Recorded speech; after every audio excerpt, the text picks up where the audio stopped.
Ako si John Vincent, secondary operator ng UV machine dito sa VDC. Ito po yung UV rotary. As of today, madalas po itong gamitin at naka 518 kami run last week.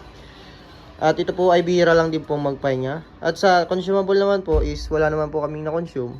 Dito naman po ang aming ink use, nasa tangke naman na po. Ang aming project inventory, good for 1 month pa naman po. Ito naman po ang aming EBR, maayos naman po. Dito naman po ang aming waste tank area. Ang last disposal po ng waste ink namin is kanina lang po. Ito naman po ang aming head, maayos naman po. Dito naman po ang aming cupping area.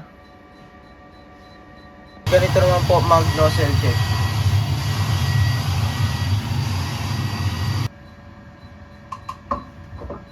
At ganito naman po ang tamang pag-head clean.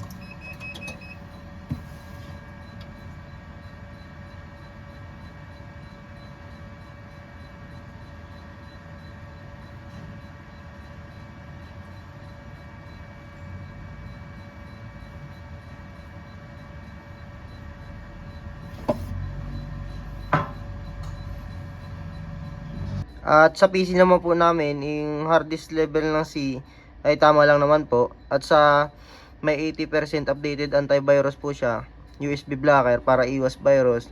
At nag-delete ako ng 1 gig na file last week. Yun lamang po. Thank you.